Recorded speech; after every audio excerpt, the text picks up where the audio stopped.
Hey, what's going on, everyone? How we doing? Man, Antonelli here. Today we're talking some outfield footwork, dropping on balls. This is Ole Miss practicing right here. And so this is a really easy way to work with outfielders on dropping to their left, to their right, and then straight over their head. And I want to show the footwork. I want to talk about a couple of things. I get a lot of questions about, what's the footwork on a drop step.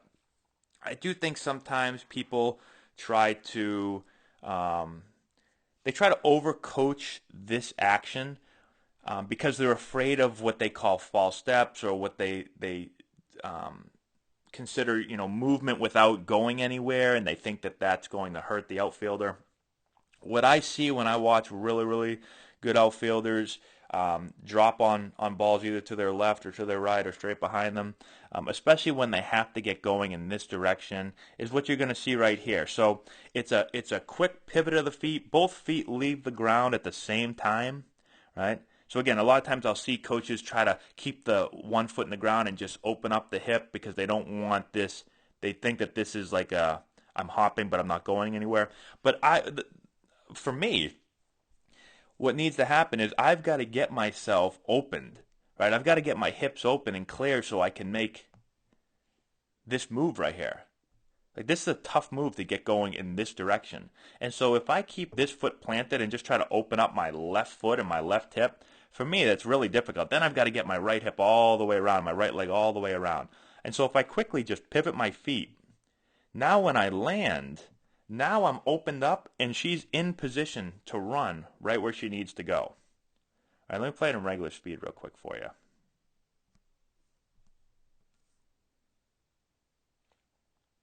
Right, so if I need to drop at that steep of an angle, then I think hopping, just pivoting my feet quickly, both feet leave the ground at the same time.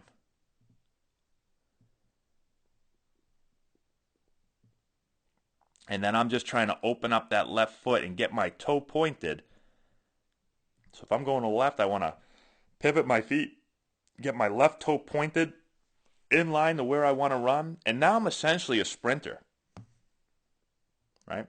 And so after I do that, the other keys that I'll talk about is I want to run like I'm in a race.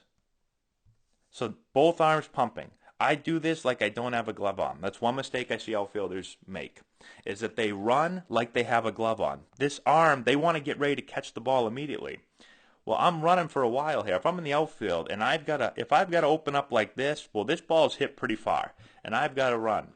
And so I don't want to flash my glove until it's time to make the catch. So notice, she doesn't flash until right here. The ball's coming down. So there's not a lot of time where the glove is just sitting like this open and the ball is like not in picture, right? It doesn't happen. You flash when it's time to make the catch.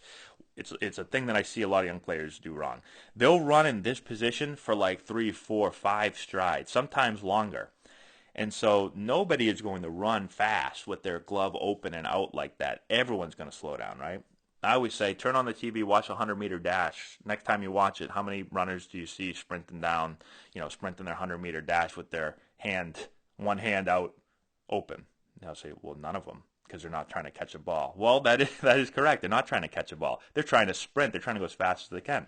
And so I want to pump both arms. Both arms, I don't care that I have a glove on, and now I flash late and catch the ball.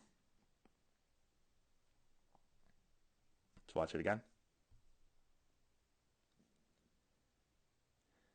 The other thing I'll talk about, and again, depending on how much room you have, is that I'll tell the hitters, or I'll tell the fielders that I want to turn and run hard for a couple of steps, and then I want to swivel my head and find the ball. Some of them try to keep their head on the ball the whole time. You can see here how she turns, she starts to run, she's picking a spot and running. Now again, in practice, in this drill, it's a little bit tough because you haven't even seen the ball thrown yet. In a game, when that ball's hit and you start to pivot to run, you have an idea in your mind, okay, how hard is this ball hit? How far do I have to run? But when you're doing this drill, practice as if you're in the game, right? So in the game, if you're pivoting this hard and you're sprinting, well then you know you're going far. So I'm sprinting, I'm finding a spot, and I'm sprinting after that thing. And then I'm going to turn my head after a couple of strides, and then I'm going to find the ball, right? In practice, again, in this drill, sometimes the fielders will pivot their feet, but they keep their head on the coach the whole time. Get used to getting your eyes off the ball, running, and then having to peek up and find the ball in the air. It makes it a little bit more game-like. Okay? And then the last thing is work on after securing the catch. Always work like there's runners on base and less than 2 outs. So you catch the ball, and then you're going to pitter-patter your feet. You're going to redirect your momentum, right? So she just kind of takes the ball out. I'd even like if you put your left foot in the ground and then drove towards the base, towards third, towards home, and then got back into line. This is better than nothing, though. You know, a lot of times in these drills, the fielder would just catch the ball and then they'll just kind of peel off, and they won't work on the transfer. They won't work on redirecting their body. So that is something that I like to do in the drill as well. All right, so easy drill, but again, working on the fundamentals as long as you're doing it right. Work on going left, work on going right. On the ball straight over your head, hey, you're going to pick a way. You're going to either pick left or right, whatever way the ball initially tells you. If it's straight over your head, well then you got to pick one way or the other. Maybe go the way you go best, or usually you don't even have time really to think about it. It's just instinctual. You're just going to pop one way or the other. But on those ones, you're going to do the same thing. You're going to pop your feet and pivot, but instead of having your left foot land, this way, you're going to try to get as much as you can all the way opened up, and then that way your next step is going to be directly behind you. All right? So hopefully that makes sense. Let me know if you have any questions in the comment section below. Subscribe to the channel, share the video with all your friends, give it a thumbs up, all that good stuff, and we'll talk to you later.